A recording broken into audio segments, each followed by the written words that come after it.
Senator Henderson. It is an honour and deeply humbling to rise this evening to speak on this condolence motion.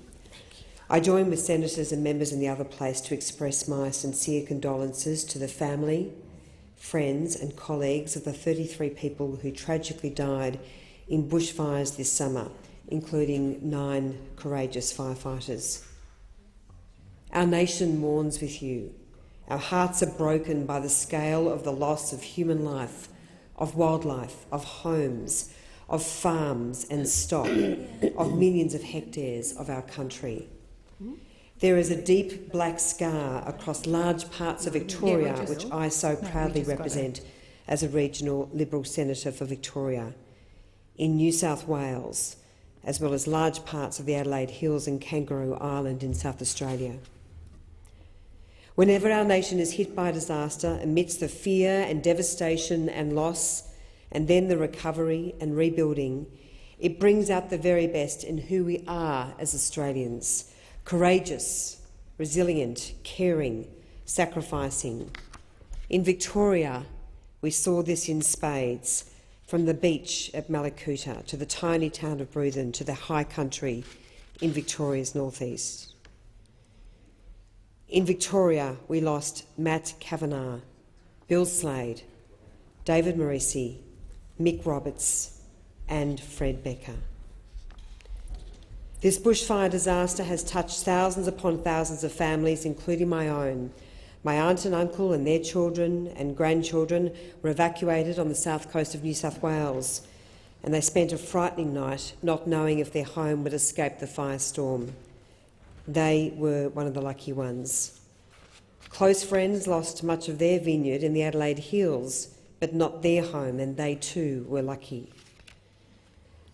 As the death toll rose and images of firestorms were beamed around the world, the tens of millions of dollars in donations poured in.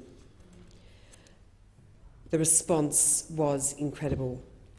I want to place on record my thanks for the incredible work of our firefighters and our emergency workers. I pay tribute to their bravery and service. Every day, when they do their job, they put their own lives at risk to keep us safe. I thank our charities, our community service organisations, our volunteers.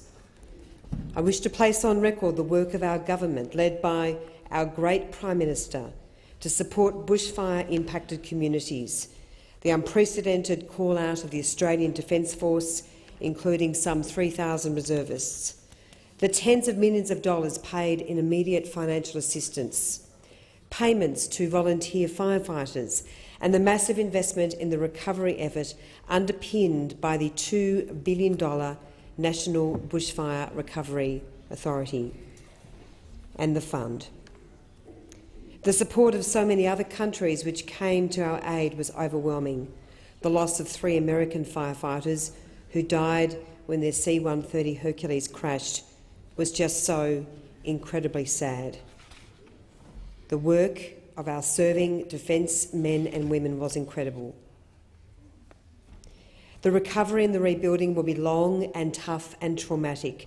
I've seen this firsthand when I worked with the communities of Wye River and Separation Creek after the terrible 2015 Christmas Day bushfire. And the memories of Ash Wednesday are still seared in the memories of so many Victorians, including so many Victorians that I represented as the member for Corangamite. Around Canberra and in parts of New South Wales and Victoria, fires continue to burn and the threat of further devastation continues. As I flew into Canberra yesterday for the start of the parliamentary year, the smoke was so thick from fires burning to the south that our first attempt to land was aborted. But even now, our thoughts start to turn to the big questions. What caused this? Could it have been prevented or mitigated? How? By whom? Or what? Have we learned from Ash Wednesday in 1983 or Black Saturday in 2009? Whatever caused and fanned these huge firestorms, with the lightning strikes, power lines brought down on trees, climate change conditions, lack of preventative timely measures like fuel reduction burning, or worst of all, willful arson, all will need to be addressed dispassionately and objectively. We will look particularly at those elements under control of governments and public policy where we can make a positive difference. And we must set aside ideology, embrace the science and expertise which will help to prevent and mitigate such large-scale devastation again.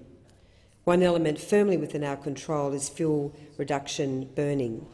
After Black Saturday's lessons, can we say hand on heart that we did all that was possible, that we listened to the lessons and conclusions of the 2009 Victorian Royal Commission and acted accordingly? Already the Victorian and federal governments have announced separate but hopefully complementary inquiries to address these questions. Now, in this condolence motion, is not the time to address these issues in detail. That is to come. I do wish to say, however, that some of the wild claims about our government's response to climate change are disappointing and blatantly false. There have been some things said in this chamber which do not bear repeating and which are more than disappointing. Right across the economy, we continue to address the challenges of climate change, to reduce our emissions and to meet our Paris targets. The climate is changing, leading to longer, hotter, drier summers, which is why our government is placing so much focus on climate resilience, building dams, hazard reduction, investing in a stronger electricity grid, driving record investment in renewables. We will continue to do whatever it takes to make our nation stronger.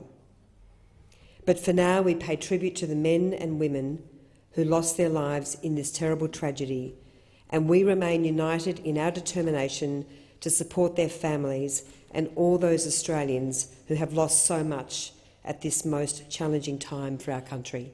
Thank you.